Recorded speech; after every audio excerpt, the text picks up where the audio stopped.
न्यूम technical classes में सभी का हार्दिक स्वागत।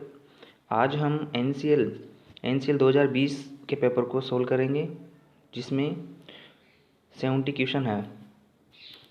चलो फर्स्ट क्वेश्चन देखते हैं। पावर प्लांट में एक रिजर्व जनरेटिंग क्षमता जो ऑपरेशन में है परंतु सर्विस में नहीं है, जो कहा जाता है। Option A hot reserve, B है कोल्ड रिजर्व, सी है स्पिनिंग रिजर्व और डी है फर्म पावर। तो इसका राइट आंसर होगा hot reserve. Right answer A. चलो नेक्स्ट क्वेश्चन देखते हैं। निम्नलिखित में से कौन सा लाइटिंग स्ट्रोक सबसे खतरनाक है? ऑप्शन ए टावर शीर्ष पर प्रत्यक्ष आघात, बी जमीन के तार पर प्रत्यक्ष आघात, सी लाइन कंडक्टर पर प्रत्यक्ष आघात, डी कंडक्टर पर अप्रत्यक्ष आघात। तो जो लाइटिंग स्ट्रोक का सबसे खतरनाक कौन सा होता है, इसमें देखिए जो है लाइन कंडक्टर पर प्रत्यक्ष आघात ही लाइटिंग स्ट्रोक का सबसे खतरनाक है। राइट आंसर है सी। चलो नेक्स्ट क्वेश्चन देखते हैं। ट्रांसमिशन दक्षता बढ़ जाती है जैसे ही वोल्टेज और पावर फैक्टर दोनों में वृद्धि होती है। वोल्टेज पावर फैक्टर दोनों में कमी होती है। वोल्टेज में वृद्धि परंतु पावर फैक्टर में कम होता है। वोल्टेज में कमी परंतु पावर फैक्टर में वृद्धि होती है। तो हमेशा ध्यान रखिए, ट्रांसमिशन लाइन की जो दक्षता है वो वोल्टेज और पावर फैक्टर दोनों में वृद्धि होती है तो बढ़ जाता है। इसका राइट आंसर ए होगा। चलो नेक्स्ट क्वेश्चन देखते हैं।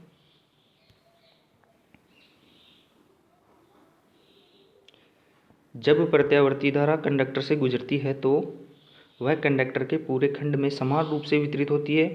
बी सतह के पास कंडक्टर का भाग कोर की तुलना में अधिक करंट प्रवाह वहन करता है। सी सतह के पास कंडक्टर का भाग कोर की तुलना में कम करंट वहन करता है। डी संपूर्ण करंट कंडक्टर की कोर से गुजरता है। तो जब प्रत्यावर्ती धारा कंडक्टर से गुजरती है तो वह सतह के पास कंडक्टर के भाग कोर की तुलना में अधिक करंट वहन करता है। Right answer B. Next question चलते हैं। एक कंडक्टर का प्रभावी प्रतिरोध ओमिक प्रतिरोध के समान होगा। करंट ट्रू या तरंग रूप में होगा, या बी वोल्टेज कम होगा, सी पावर फैक्टर एक कम होगा, या करंट कंडक्टर क्रॉस सेक्शन में समान रूप से वितरित होगा। तो एक कंडक्टर का जो प्रभावी प्रतिरोध है के समान होगा। करंट कंडक्टर के जो क्रॉस सेक्शन होता है में समान रूप से वितरित होगा। तो राइट आंसर होगा डी। चलो नेक्स्ट क्वेश्चन देखते हैं। जो स्किन इफेक्ट होता है पर निर्भर करता है कंडक्टर के आकार पर, करंट की आवृत्ति पर, कंडक्टर पदार्थ की प्रतिरोधकता पर, या उपरोक्त सभी पर।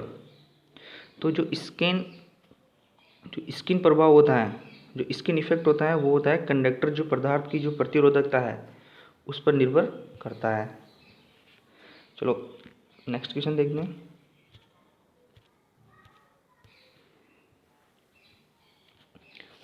ओवरहेड ट्रांसमिशन लाइन में कैपेसिटेंस के प्रभाव को उपेक्षित किया जा सकता है यदि लाइन की लंबाई से कम हो।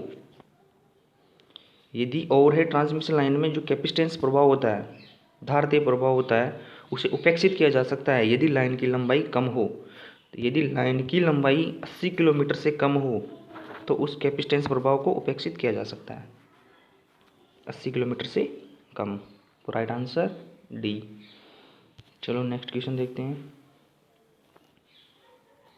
ओवरहेड लाइन के लिए जो सर्ज इम्पीडेंस कितनी ली जाती है? जो इम्पीडेंस होता है, सर्ज इम्पीडेंस जो कितनी ली जाती है?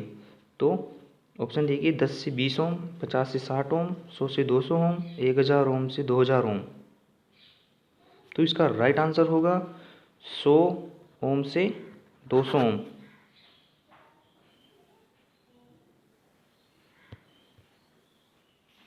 नेक्स्ट क्वेश्चन देखते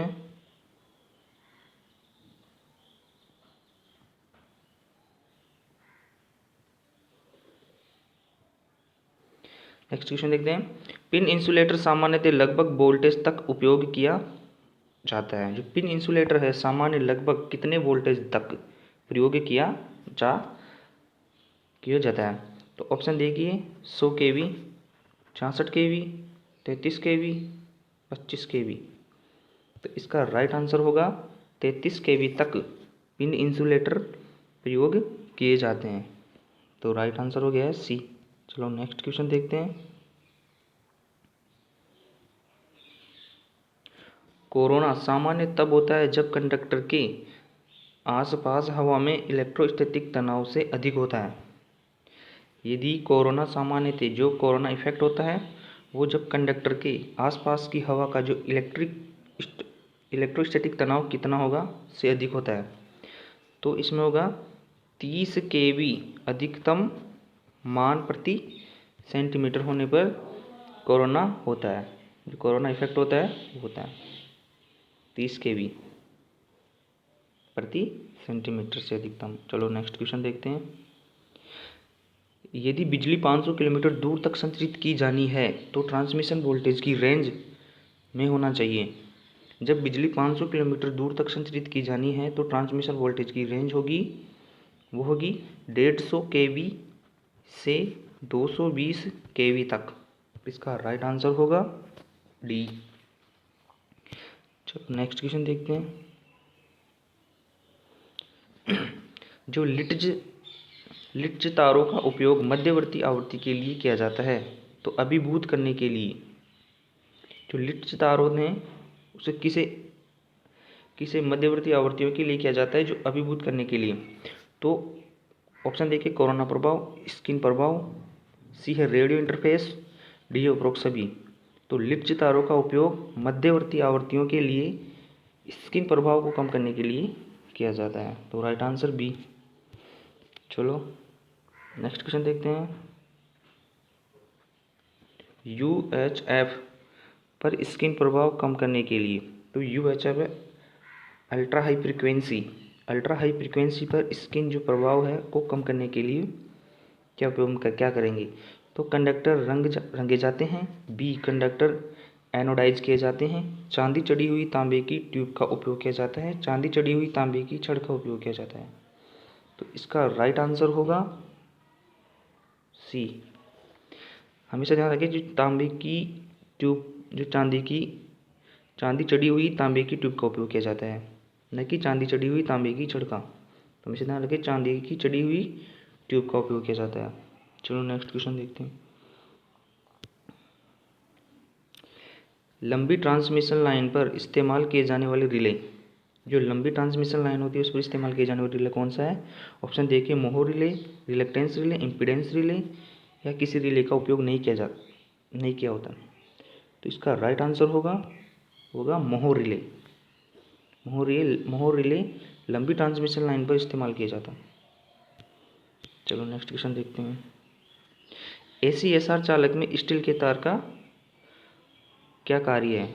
तो ACSR silicon conductor steel reinforce, इसका फुल फॉर्म है। तो जो स्टील का जो तार लेते हैं, वायर लेते हैं, उसका कार्य है अतिरिक्त यांत्रिक शक्ति प्रदान करना, तो ये तनन सामर्थ्य बढ़ाता है केबल की। चलो नेक्स्ट क्वेश्चन सुनिए। बूस्टर मूल रूप से है कुचालक, संधारित्र, ट्रांसफार्मर या सिंक्रोनस मोटर।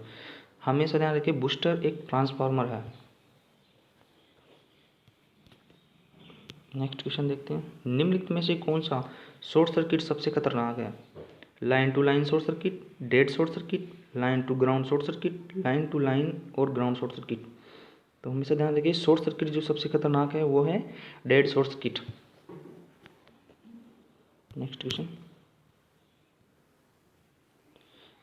एक ट्रांसमिशन लाइन में यदि बूस्टर ट्रांसफार्मर का उपयोग किया जाना है तो अधिमानित स्थान क्या होगा। पूर्वपक्ष छोर पर, प्रेक्षण छोर पर, मध्यवर्ती बिंदु पर, या लाइन में कहीं भी। जो बूस्टर ट्रांसफार्मर का उपयोग करते हैं जो ट्रांसमिशन लाइन में, वो कहाँ पे किया जाना चाहिए, मध्यवर्ती बिंदु पर। हमेशा ध्यान रखें मध्यवर्ती बिंदु पर। चलो नेक्स्ट क्वेश्चन देखते हैं। उच्च वोल्टेज अनुप्रयोगों के लिए प्रयुक्त इंसुलेटर का किस चीज़ का परीक्षण किया जाता है। तो ऑप्शन देखिए पावर आवृत्ति परीक्षण, बी है आवेग परीक्षण, सी है ए और बी दोनों उपरोक्त में से कोई नहीं। तो हमेशा ध्यान रखिए जो उच्च वोल्टेज पर जो इंसुलेटर होता है उसका परीक्षण, पावर आवृत्ति परीक्षण और आवेग परीक्षण दोनों ही किए जाते हैं। तो इसका राइट आंसर सी। चलो नेक्स्ट क्वेश्चन चलते हैं। विद्युत रोधी पदार्थ की विद्युतीय विकार शक्ति निम्न में से किस पर निर्भर करती है? तो ऑप्शन देखिए, ए अनुपयुक्त वोल्टेज के स्वरूप पर, परावैद्युतिक पदार्थ की अपूर्णता पर, दबाव, तापमान और आर्द्रता पर, और ऑप्शन है डी उपरोक्त सभी। तो हमें इससे ध्यान रखें जो डाइलेक्ट्रिक होते हैं विद्युतीय पदार्थ, जो विद्युत रोधी पदार्थ होती है उसकी शक्ति सभी पर प्रयोग, सभी पर निर्भर करती है। तो इसका right answer A B C और डी उपरोक्त सभी। चलो नेक्स्ट क्वेश्चन चलते हैं। निम्नलिखित में से किस गैस का उपयोग विद्युत उपकरणों में विद्युत रोधी पदार्थों के रूप में किया जाता है?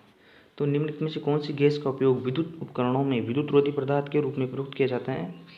वो होती है सल्फर हेक्साफ्लोराइड, इसे बोलते हैं SF6। SF6 गैस है जो ये विद्युत रोधी पदार्थ के रूप में कार्य करती है। चलो नेक्स्ट क्वेश्चन चलते हैं।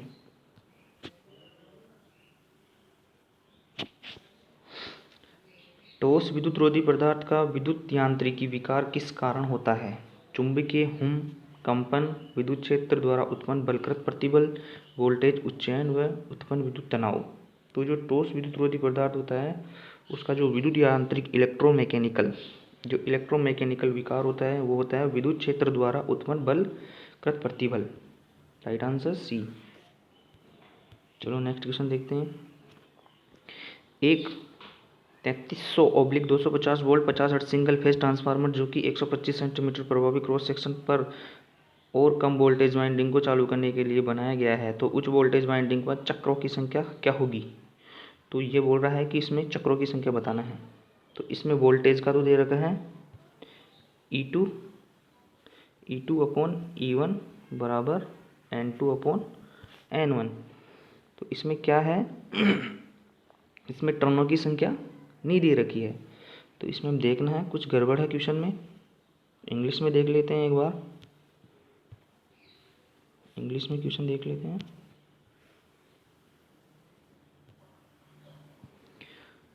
जो यहाँ पर 2 है, यहाँ पर हम यदि हम 70 टर्न रखते हैं, ये 2 नहीं है ये 70 है, ये टाइपिंग में मिस्टेक हो गया है एग्जामिनर से, तो इसका ध्यान रखें। तो देखते हैं वापस हिंदी में।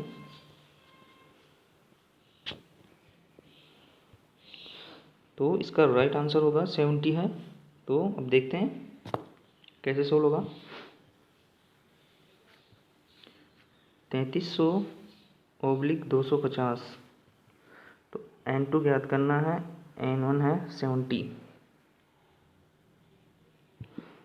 0 से 0 कट गया और इसका राइट आंसर हो जाएगा काटने पर 924 टर्न हो जाएंगे।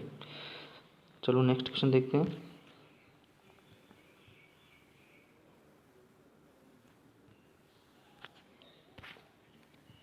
एक 100 वोल्ट AC सप्लाई पर 800 प्राथमिक चक्कर और 200 द्वितीयक चक्कर वाले ट्रांसफार्मर की आपूर्ति की जाती है, तो द्वितीयक वोल्टेज ज्ञात करें। अब देखिए इसको सॉल्व करते हैं।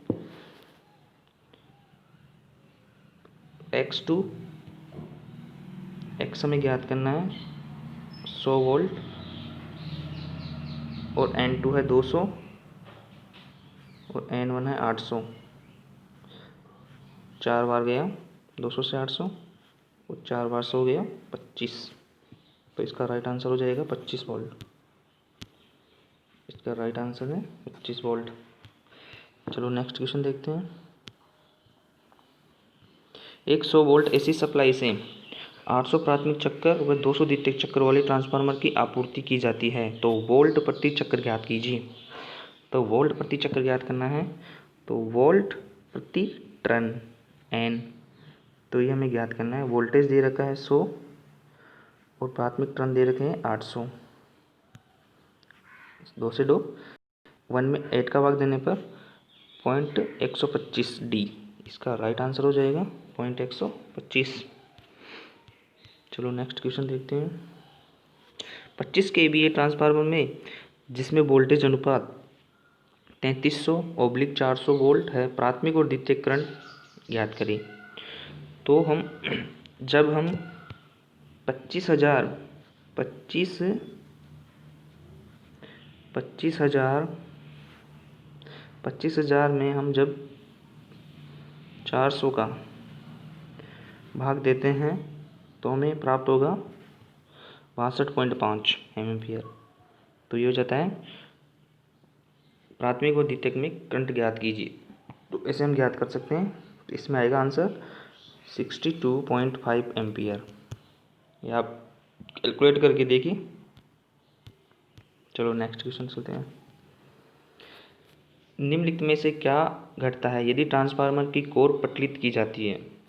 जब हम ट्रांसफार्मर की कोर को पटलित करेंगे तो हमेशा जो भंवर धारा हानि है वो कम होती है, ध्यान रखना। और जब हम सिलिकॉन स्टील का प्रयोग किया जाता है तो सेतल्य हानि कम की जाती है। तो हमेशा ध्यान रखें, जो पटलित की जाती है वो भंवर धारा हानि कम हो जाती है, एडी करंट लॉस कम हो जाते हैं। चलो नेक्स्ट, ट्रांसफार्मर में लो हास कहाँ होती है? तो जो आयरन लॉस होते हैं, आयरन लॉसेज जो ट्रांसफार्मर में होते हैं वो कहाँ पे होते हैं? ऑप्शन देखिए, कोर, वाइंडिंग, रोधन तेल, मेन बॉडी। तो हमेशा ध्यान रखिए, जो कोर के अंदर होंगे वो आयरन लॉसेज होंगे और जो वाइंडिंग के अंदर होंगे वो कॉपर लॉसेज होंगे। चलो नेक्स्ट क्वेश्चन सुनते हैं। शून्य लोड अवस्था में निम्नलिखित में से कौन सा हास नगण्य है? जो शून्य लोड, जब हम ट्रांसफार्मर पर बिना लोड के देखते हैं तो शून्य लोड पर कौन सा हास नगण्य होगा? तो सेतल्य हास, भंवर धारा हास, ताम्र हास, सभी हास के समान परिणाम। जब ट्रांसफार्मर शून्य लोड पर होगा तो ताम्र लॉस, जो कॉपर लॉस होते हैं वो शून्य होते हैं, नगण्य के बराबर होते हैं। चलो नेक्स्ट क्वेश्चन देखते हैं। ट्रांसफार्मर में ताम्र हास कहाँ होती है? तो हम अभी बताएं, वाइंडिंग में ताम्र हास होंगे, वाइंडिंग में। चलो नेक्स्ट क्वेश्चन चलते हैं। एक ट्रांसफार्मर में किस दशा में अधिकतम दक्षता होती है? तो ट्रांसफार्मर में किस दशा में अधिकतम दक्षता होती है? जो हाई एफिशिएंसी होती है वो कब होती है? जब कॉपर लॉस आयरन लॉसेज के बराबर हो। तो राइट आंसर सी। चलो नेक्स्ट क्वेश्चन चलते हैं। एक ट्रांसफार्मर कोर में भंवर धारा हास को किस प्रकार से कम किया जा सकता है? तो ऑप्शन देखिए, पटलों की मोटाई कम करके, पटलों की मोटाई वृद्धि करके, चुंबकीय सर्किट में खाली जगह में वृद्धि करके, चुंबकीय सर्किट में खाली जगह को कम करके। तो हमेशा ट्रांसफार्मर में जो भंवर धारा, जो एडी करंट लॉसेज होता है उसे हम पटलों की जो मोटाई होती है उसको कम करके मई पटलों में प्रयोग करेंगे तो भंवर धारा एडी करंट लॉसेज कम हो जाएगा। तो पटलों की मोटाई कम कर। चलो नेक्स्ट क्वेश्चन चलते हैं। एक ट्रांसफार्मर में प्राथमिक और द्वितीयक सर्किट के बीच चुंबकीय युग्मन को किस प्रकार बढ़ाया जा सकता है? प्राथमिक और द्वितीयक सर्किट के बीच चुंबकीय युग्मन का किस प्रकार से बढ़ाया जा सकता है? ऑप्शन देखिए, चक्रों की संख्या में वृद्धि करके, बी वाइंडिंग के लिए नरम पदार्थ प्रयोग करके, निम्न विमुक्तता का चुंबकीय कोर प्रयोग कर, या बेहतर गुणवत्ता ट्रांसफार्मर तेल का प्रयोग कर। नहीं, इसका राइट आंसर होगा निम्न विमुक्तता के चुंबकीय कोर का उपयोग करके, जो मैग्नेटिक कोर का उपयोग करके हम प्राथमिक और द्वितीयक सर्किट के बीच चुंबकीय युग्मन को बढ़ाया जा सकता है। चलो नेक्स्ट क्वेश्चन देखते हैं। ट्रांसफार्मर में कौन सा जो लॉस होता है वो लोड के अनुसार, लोड के मुख्य रूप से बदलता है? जब ट्रांसफार्मर में जो कौन सा लॉस होता है जो लोड के साथ मुख्य रूप से बदलता है? सेतल्य हास, भंवर धारा हास, ताम्र हास, कोर लॉस। तो हमेशा ध्यान रखें, जो कॉपर लॉसेज होते हैं वो लोड के साथ बदलते हैं।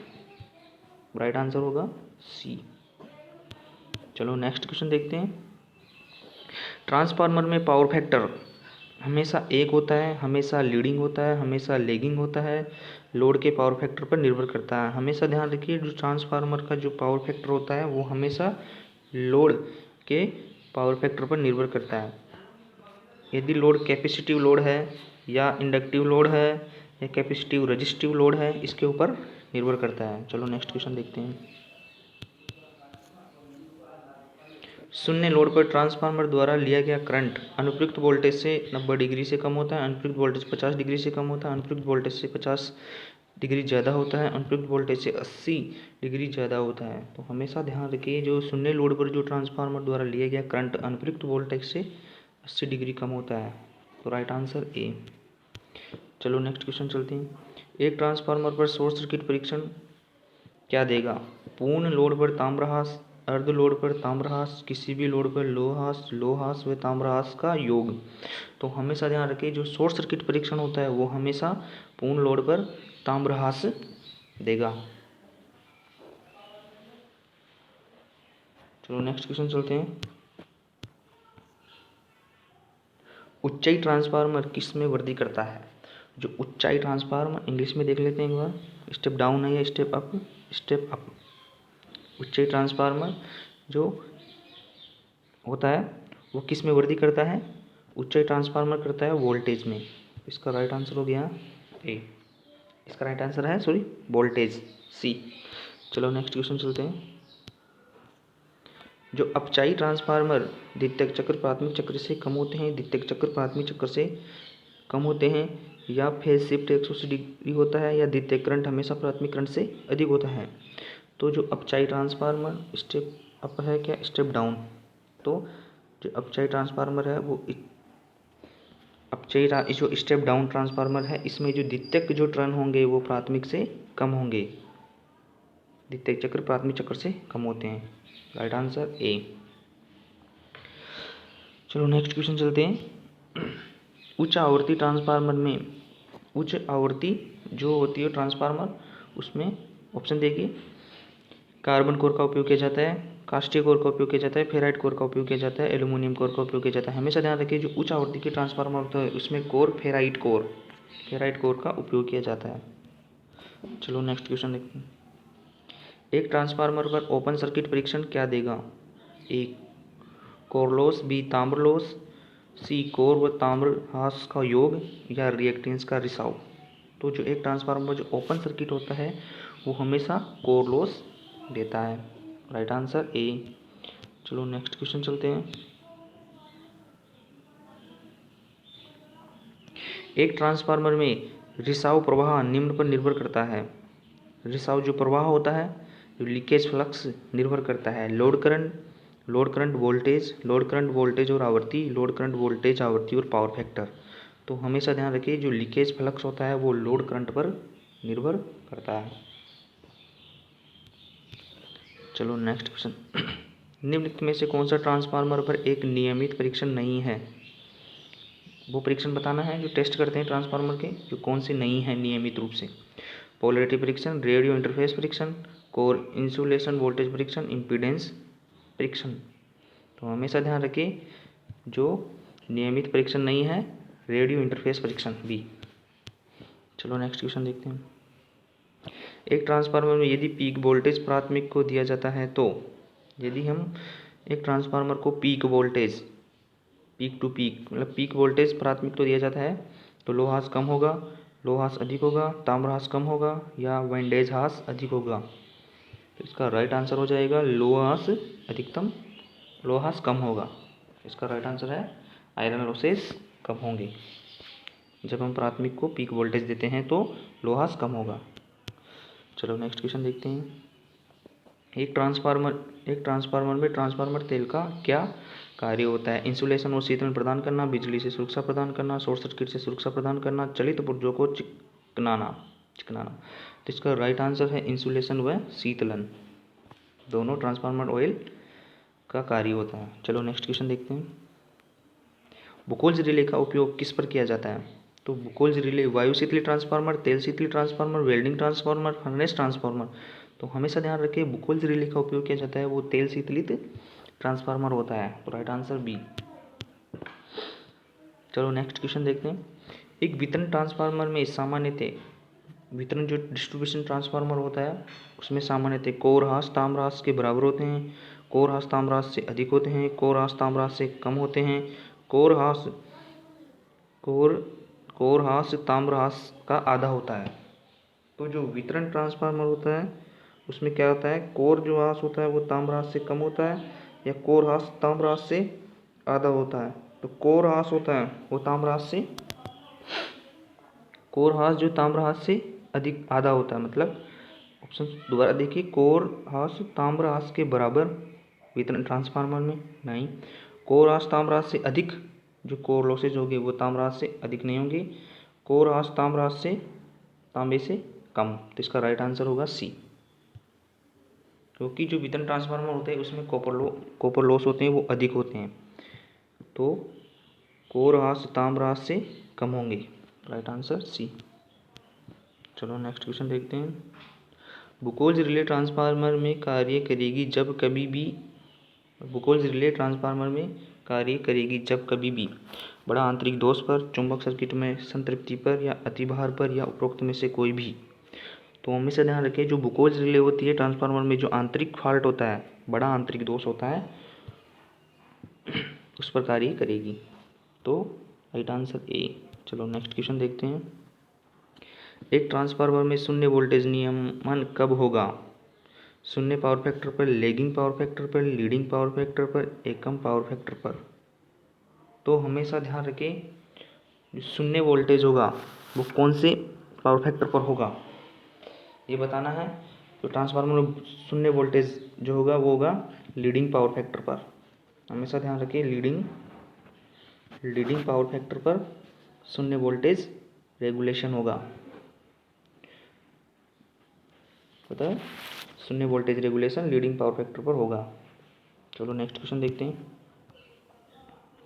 एक ऑटो ट्रांसफार्मर का उपयोग किया जाता है जब ऑपरेटर उपलब्ध नहीं होता है, जब ताम्र ह्रास कम करना होता है, उच्च दक्षता वांछित होती है, जब परिवर्तन अनुपात कम होता है।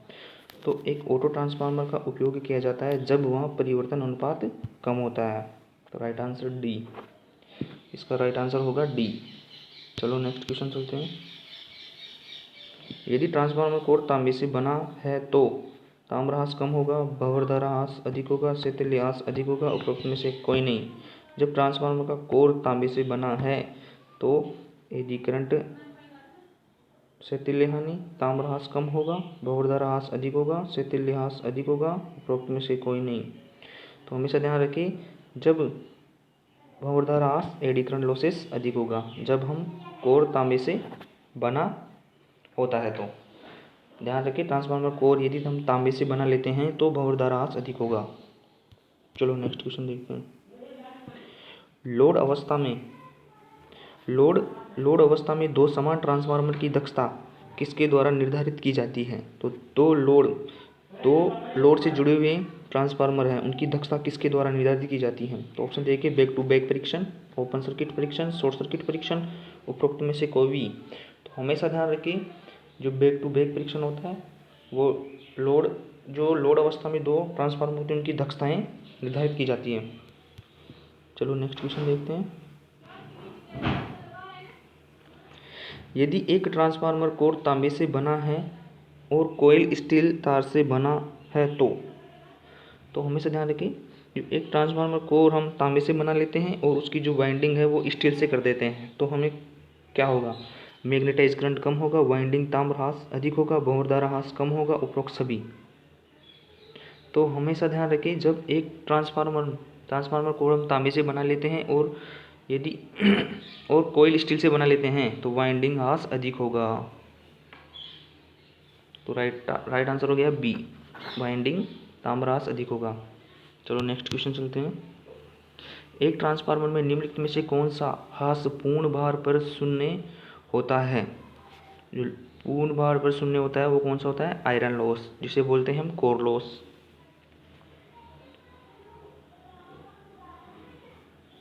नो सॉरी दोबारा देखिए, एक ट्रांसफार्मर में निम्नलिखित में से कौन सा ह्रास पूर्ण भार पर शून्य होता है? भंवरधारा ह्रास होता है लेकिन शून्य नहीं होता है, शैथिल्य हानि भी होती है, शून्य नहीं होती है, कोर लॉस भी होते हैं, कोर लॉस के ही भाग है ये, शैथिल्य हानि, भंवरधारा। और हमेशा ध्यान रखें, ट्रांसफार्मर में जो होता है जो घर्षण लॉस, ये बिल्कुल शून्य होता है, घर्षण लॉस, क्योंकि इसमें कोई मैकेनिकल पार्ट नहीं होता है। इसलिए घर्षण ह्रास पर शून्य होता है, शून्य। राइट आंसर डी है। चलो नेक्स्ट क्वेश्चन देखते हैं। स्कॉट कनेक्शन में मुख्य ट्रांसफार्मर में केंद्रीय टेप होता है। तो जो स्कॉट कनेक्शन में मुख्य ट्रांसफार्मर में केंद्रीय टेप होता है, ऑप्शन देखिए ए, प्राथमिक वाइंडिंग पर, द्वितीयक वाइंडिंग पर, प्राथमिक द्वितीयक वाइंडिंग दोनों पर, उपरोक्त में से कोई नहीं। जो स्कॉट कनेक्शन लेते हैं, ये 3 फेज को 2 फेज में, 2 फेज को 3 फेज में कन्वर्ट करने के लिए ट्रांसफार्मर में उपयोग किया जाता है। ये 2 वाइंडिंगों के मध्य वाइंडिंग स्थापित की जाती है, तो इसे होता है प्राथमिक और द्वितीयक दोनों वाइंडिंगों पर। Right answer C. चलो नेक्स्ट क्वेश्चन देखते हैं। ट्रांसफार्मर में टेप चेंजर का उपयोग किस लिए किया जाता है? प्राथमिक वोल्टेज में समायोजित करने के लिए, द्वितीयक वोल्टेज में समायोजन करने के लिए, प्राथमिक और द्वितीयक वोल्टेज में समायोजन करने के लिए, पावर फैक्टर में समायोजन करने के लिए। हमेशा टेप चेंजर का प्रयोग किया जाता है, वो द्वितीयक वोल्टेज को समायोजित करने के लिए किया जाता है, बी। चलो नेक्स्ट क्वेश्चन देखते हैं। एक ट्रांसफार्मर में अधिक करंट क्या प्रभावित करता है? यदि हम ट्रांसफार्मर में अधिक करंट प्रभावित करता है, इंसुलेशन लाइफ, तापमान में वृद्धि, यांत्रिक तनाव, उपरोक्त सभी। तो हमेशा ध्यान रखिए, जो अधिक करंट होता है, ऑप्शन देखिए इंग्लिश में,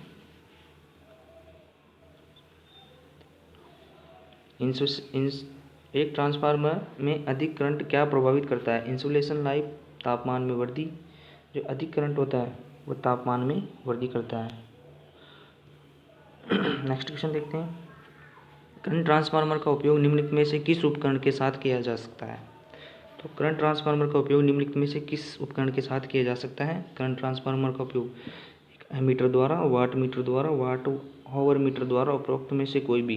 तो हमेशा ध्यान रखिए, जो करंट ट्रांसफार्मर होता है उसका उपयोग हमेशा सभी पर, उपरोक्त में से कोई भी, वाट मीटर, एमीटर, वाट हावर मीटर। तो राइट आंसर होगा डी। नेक्स्ट क्वेश्चन चलते हैं। निम्नलिखित में से क्या ट्रांसफार्मर पर एक फिटिंग नहीं है? ब्रीदर होता है, कंजर्वेटर होता है, बुकोल्स रिले होते हैं, कम्यूटेटर नहीं होता है। कम्यूटेटर मोटर जनरेटर आदि में प्रयोग किए जाते हैं। चलो नेक्स्ट क्वेश्चन चलते हैं। ट्रांसफार्मर की जो रिएक्टेंस किस पर निर्भर करता है? कोर का आकार, टैंक का आकार, रिसाव प्रवाह, उपरोक्त सभी। तो हमेशा ध्यान रखें, जो रिएक्टेंस ट्रांसफार्मर में, जो रिएक्टेंस किस पर निर्भर करता है? जो है लीकेज फ्लक्स के ऊपर निर्भर करता है। ट्रांसफार्मर की जो रिएक्टेंस किस पर निर्भर करता है? रिसाव प्रवाह पर। चलो नेक्स्ट क्वेश्चन देखते हैं। यदि सप्लाई वोल्टेज की आवृत्ति दुगनी हो जाती है तो कौन सा ह्रास बढ़ जाता है? भंवरदार ह्रास, शिथिल्य ह्रास, ताम्र ह्रास, या उपरोक्त में से कोई नहीं। यदि सप्लाई वोल्टेज की आवृत्ति दुगनी हो जाती है तो कौन सा ह्रास बढ़ जाता है? भंवरदार ह्रास बढ़ता है। शिथिल्य ह्रास भी बढ़ता है, लेकिन भंवरदार ह्रास बढ़ जाता है, ज़्यादा बढ़ता है। तो राइट आंसर हो गया ए। चलो नेक्स्ट क्वेश्चन देखते हैं। निम्नलिखित में से किस ट्रांसफार्मर प्राथमिक वाइंडिंग का हिस्सा द्वितीयक वाइंडिंग के रूप में भी कार्य करता है?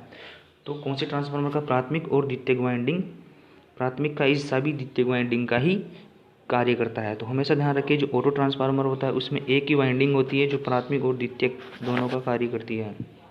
तो auto transformer, right answer D. चलो नेक्स्ट क्वेश्चन देखते हैं। निम्नलिखित में से किस आवृत्ति पर सबसे लंबी अवधि होती है? तो हम देखते हैं, जो अवधि होती है, टाइम होता है, कौन सी आवृत्ति पर अधिकतम होता है? तो हमेशा ध्यान रखिए, जो टाइम है वो फ्रीक्वेंसी का विलोमानुपाती होता है। जैसे फ्रीक्वेंसी कम रखेंगे तो टाइम अधिक होगा। तो ये बताना है कि सबसे लंबी अवधि पर आवृत्ति में सबसे अधिक अवधि होगी, तो 1 हर्ट्ज, राइट आंसर होगा ए। चलो नेक्स्ट क्वेश्चन देखते हैं। कौन सा उपकरण एसी को डीसी में परिवर्तित करता है? तो एसी को डीसी में परिवर्तित करता है, वो कौन सा है? Rectifier, inverter, thyristor, dynamo. तो हमेशा ध्यान रखें, एसी को डीसी में परिवर्तित करता है रेक्टिफायर। चलो नेक्स्ट क्वेश्चन देखते हैं। कौन से रंग का तार सामान्य घर की तारों में फेज तार को प्रदर्शित करता है? जो फेज तार होती है घर में, घर के अंदर जो फेज फेज तार होता है उसका रंग बताना है, कौन से रंग का होता है, तो हमेशा ध्यान रखें फेज तार होता है लाल रंग का, न्यूट्रल होता है काले रंग का, अर्थ होता है हरे रंग का। चलो नेक्स्ट क्वेश्चन चलते हैं। भू इलेक्ट्रोड प्रतिरोध, पृथ्वी के संदर्भ में भू इलेक्ट्रोडों का प्रतिरोध है, बस बार के संदर्भ में भू इलेक्ट्रोडों का प्रतिरोध है, कंडक्टर के संदर्भ में भू इलेक्ट्रोडों का प्रतिरोध है, न्यूट्रल के संदर्भ में भू इलेक्ट्रोडों का प्रतिरोध है। तो भू इलेक्ट्रोड प्रतिरोध होता है, वो होता है पृथ्वी के संदर्भ में भू इलेक्ट्रोड का प्रतिरोध। राइट आंसर होगा ए, आंसर होगा ए। चलो नेक्स्ट क्वेश्चन देखते हैं। किसी भी बिंदु पर पृथ्वी की विद्युतीय क्षमता का पारंपरिक रूप क्या लिया जाता है। जो किसी भी बिंदु पर जो पृथ्वी का विभव लिया जाता है, विभव क्षमता वो होती है शून्य वोल्ट, हमेशा ध्यान रखिए। चलिए नेक्स्ट क्वेश्चन देखते हैं। जो ग्राउंडिंग है, करंट ले जाने वाले पार्ट को ग्राउंड से कनेक्शन करना, करंट विहीन पार्ट को ग्राउंड से कनेक्शन करना, या किसी भी करंट विहीन वस्तु या ग्राउंड से कनेक्शन व अर्थिंग पिट्स का इंटरकनेक्शन करना। तो हमेशा ध्यान रखिए जो ग्राउंडिंग होती है, जो करंट ले जाने वाले पार्ट्स का ग्राउंड से कनेक्शन, हमेशा जो करंट लेके जाती है जो वायर होता है, जो करंट ले जाने वाला जो भाग होता है उसको ग्राउंड से कनेक्शन करने को ग्राउंडिंग कहते हैं। तो चलो नेक्स्ट क्वेश्चन देखते हैं। निम्नलिखित में से कौन सा एक अर्थिंग का प्रकार नहीं है। सिस्टम अर्थिंग, उपकरण अर्थिंग, स्टैटिक और बिजली संरक्षण अर्थिंग और संतुलन अर्थिंग। तो हमेशा ध्यान रखें जो नहीं है, सिस्टम अर्थिंग होता है, उपकरण अर्थिंग होता है, स्टैटिक अर्थिंग होता है, जबकि संतुलन अर्थिंग नहीं होता है। तो इसका राइट आंसर हो गया है डी। चलो नेक्स्ट क्वेश्चन देखते हैं। निम्नलिखित में से कौन सा इलेक्ट्रोड का प्रकार है। Plate electrode, pipe electrode, road electrode. तो बताना है कि कौन सा इलेक्ट्रोड का प्रकार है। तो उपरोक्त सभी, इसका राइट आंसर उपरोक्त सभी। प्लेट इलेक्ट्रोड भी होता है, पाइप इलेक्ट्रोड भी होता है, रोड इलेक्ट्रोड भी होता है। तो आज के क्वेश्चन थे जो 1 से लेकर 70 क्वेश्चन, जो NCL 2020 का जो पेपर था उसकी जो आज हमने सोल्व किया है, वैसे ही हम ऐसे ओल्ड पेपर लाते रहेंगे जो आपके लिए कॉम्पिटिटिव एग्ज़ाम में अति महत्वपूर्ण होंगे। अतः धन्यवाद। जय हिंद, जय भारत।